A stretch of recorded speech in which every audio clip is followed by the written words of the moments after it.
8 अक्टूबर 2024 को हरियाणा विधानसभा चुनाव की काउंटिंग होनी थी और उससे ठीक एक दिन पहले हरियाणा के सीएम नायब सिंह सैनी मीडिया के सामने थे। सैनी से मीडिया सवाल कर रहा था कि बीजेपी की हार के लिए जिम्मेदार कौन है, क्योंकि जो भी एग्जिट पोल सामने आए थे उसमें कांग्रेस को 2/3 से भी ज्यादा सीटें दी जा रही थी।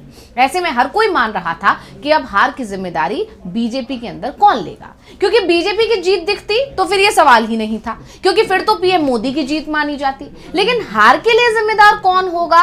और जब सीएम नायब सिंह सैनी ने कहा कि सब इंतजाम हो गया है, हम जीतेंगे, सैनी के चेहरे की चमक बता रही थी कि एग्जिट पोल फेल होंगे, क्योंकि इंतजाम पूरा है। और जिस इंतजाम के बाद सैनी ने कही, नतीजे आए भी बिल्कुल वैसे ही। नतीजों में बीजेपी के बहुमत का इंतजाम हो गया और अब राहुल गांधी ने सवाल किया है कि इस इंतजाम में चुनाव आयोग की भूमिका कितनी थी। कि भारतीय जनता पार्टी एक तरफा सरकार बना रही है, हमारे पास सारी व्यवस्थाएं हैं, आप चिंता मत करिए। क्योंकि हरियाणा का चुनाव चोरी हुआ। जो चुनाव बीजेपी हार गई थी वो चुनाव जीती ही नहीं, बल्कि बीजेपी ने हरियाणा में वोट हो या सीट हो, दोनों के मामले में अब तक का सबसे बेहतर प्रदर्शन किया। तो आज हम अपनी स्पेशल रिपोर्ट में सैनी की हंसी और इंतजाम पर ही करेंगे बात। नमस्कार, मैं हूं अंशिता। सैनी ने उस प्रेस कॉन्फ्रेंस में जिस इंतजाम की बात कही थी, राहुल गांधी ने अब उसकी सच्चाई सामने लाकर रख दी है। राहुल गांधी ने जिस हाइड्रोजन बम की बात की थी उसका कोड नायब सिंह सैनी की हंसी में छिपा था, जो हारी बाजी जीतने का दावा नहीं कर रहे थे बल्कि इसके इंतजाम की बात कर रहे थे। और अब राहुल गांधी ने बताया कि कैसे वोट चोरी का इंतजाम किया गया, कैसे चुनाव चुराया गया और कैसे जब हरियाणा चुनाव के नतीजे आए तो सिर्फ कांग्रेसी ही नहीं बल्कि बीजेपी के नेता भी हैरान थे कि आखिर हरियाणा में इस तरह का उलटफेर कैसे हो गया। वैसे राहुल गांधी ने 1 सितंबर को बीजेपी को एक चेतावनी दी थी कि वो एक बड़ा धमाका करने जा रहे हैं। राहुल ने इसे हाइड्रोजन बम का नाम दिया था। उन्होंने कहा था कि वोट चोरी वाला हाइड्रोजन बम बाद में फूटेगा। और अब बिहार चुनाव के पहले चरण की वोटिंग से ठीक पहले राहुल ने एक बड़ा खुलासा कर दिया, जिसके बाद तहलका मच गया है, क्योंकि उम्मीद है ये हाइड्रोजन बम बिहार चुनाव में बड़ा उलटफेर कर देगा। और जिसकी वजह है हाइड्रोजन बम फोड़ने की टाइमिंग। क्योंकि आपको याद होगा बिहार में वोटर अधिकार यात्रा के समापन पर ही राहुल ने पहली बार हाइड्रोजन बम की बात कही थी। इसके साथ ही कहा था कि जो खुलासा वो इस बार करेंगे उसके बाद पीएम मोदी अपना चेहरा नहीं दिखा पाएंगे। और अब बिहार चुनाव के बीच में राहुल ने हाइड्रोजन बम फोड़ दिया है, जिसके बाद दावे किए जा रहे हैं कि बिल्कुल जिस तरह हरियाणा में हुआ, जिस तरह महाराष्ट्र में हुआ, जिस तरह कर्नाटक में हुआ, वैसा ही खेल बिहार में होने जा रहा है। तो बिहार में पहले फेज की 121 सीटों पर वोटिंग होनी है। इससे ठीक एक दिन पहले राहुल गांधी ने आरोप लगाया कि राज्य में ऑपरेशन सरकार चोरी चलाया जा रहा है।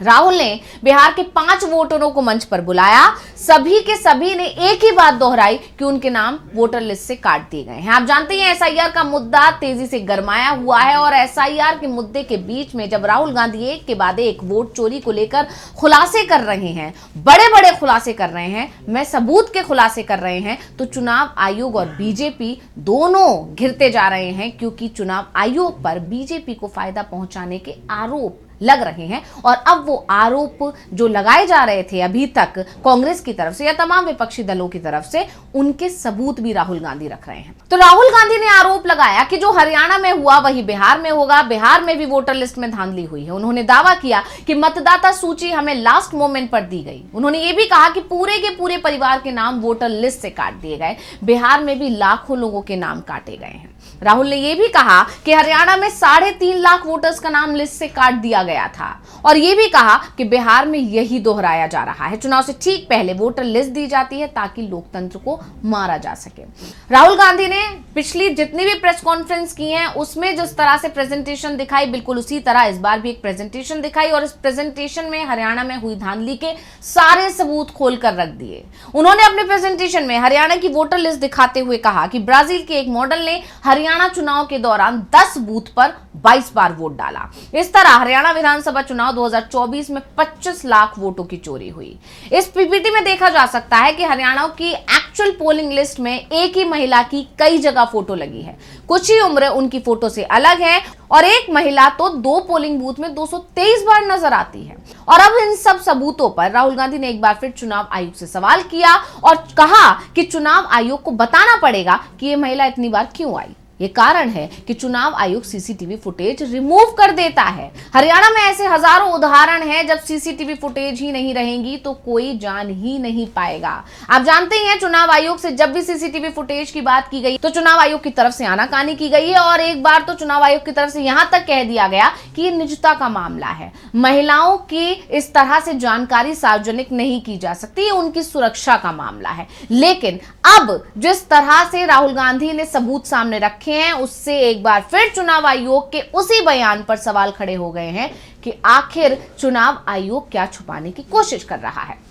यही नहीं, पीपीटी में बताया गया कि ब्लर फोटो लगाकर वोट चोरी की गई, कोई जान ही नहीं सकता ये कौन है। राहुल गांधी का सवाल है कि जब चुनाव आयोग के पास डुप्लीकेट वोटर्स हटाने का सॉफ्टवेयर है लेकिन वो उसका इस्तेमाल क्यों नहीं कर रहे हैं। इसके लिए एआई की भी जरूरत नहीं है, वो कुछ सेकंड में हटा सकते हैं लेकिन ऐसा नहीं करते क्योंकि वो भाजपा को मदद पहुंचाना चाहते हैं। चुनाव आयोग साफ सुथरा इलेक्शन नहीं चाहता, ये पुख्ता सबूत है।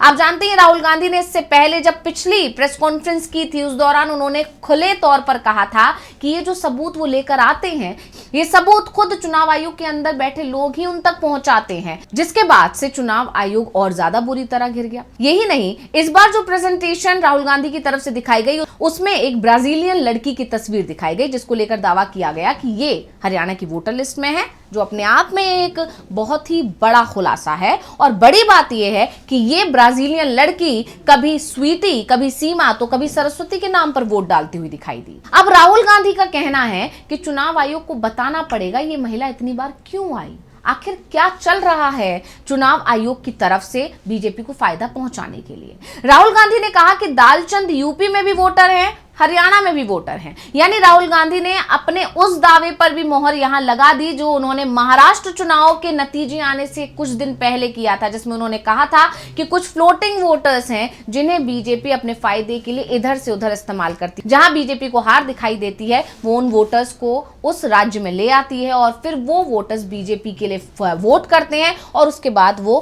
गायब हो जाते हैं। उसी तरह का मामला हरियाणा में देखने को मिला। यूपी से एक वोटर लाया गया जिसने हरियाणा में वोट किया और ऐसे हजारों की तादाद में लोग हैं जिनका बीजेपी से जुड़ाव है। मथुरा के सरपंच प्रहलाद का नाम भी हरियाणा में कई जगह वोटर लिस्ट में है।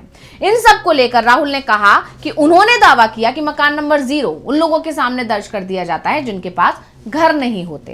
इस दौरान चुनाव आयोग की प्रेस कॉन्फ्रेंस का वीडियो भी चलाया गया जिसमें घर विहीन लोगों के लिए वोटर लिस्ट में दर्ज पते को लेकर जानकारी दी जा रही थी। राहुल गांधी ने कहा कि हमने क्रॉस चेक किया, मुख्य चुनाव आयुक्त ने देश की जनता से खुलेआम झूठ बोला है। आपको याद होगा राहुल गांधी ने इससे पहले 7 अगस्त और 18 सितंबर को एक प्रेस कॉन्फ्रेंस की थी। राहुल ने 18 सितंबर को 31 मिनट के प्रेजेंटेशन में कर्नाटक और महाराष्ट्र में वोट चोरी के आरोप लगाए और सबूत दिखाने का दावा किया था। और अब जिस हाइड्रोजन बम का इंतजार हर कोई कर रहा था वो हाइड्रोजन बम आखिरकार फोड़ दिया गया है। हरियाणा में जिस तरह से नतीजे आए थे उसने सभी को हैरान कर दिया था, यहां तक कि बीजेपी के खुद नेता हैरान थे कि आखिर इतनी बड़ी जीत हरियाणा में कैसे हो सकती है, क्योंकि हरियाणा में पूरी तरह इस बार कांग्रेस की लहर थी। ऐसे में अब जब राहुल गांधी ने सबूत रखे हैं और वो भी बिहार चुनाव के बीच में रखे हैं, जब पहले चरण की वोटिंग होने वाली है उससे ठीक एक दिन पहले रखे हैं और अब जानकारी ये मानकर चल रहे हैं कि इसका असर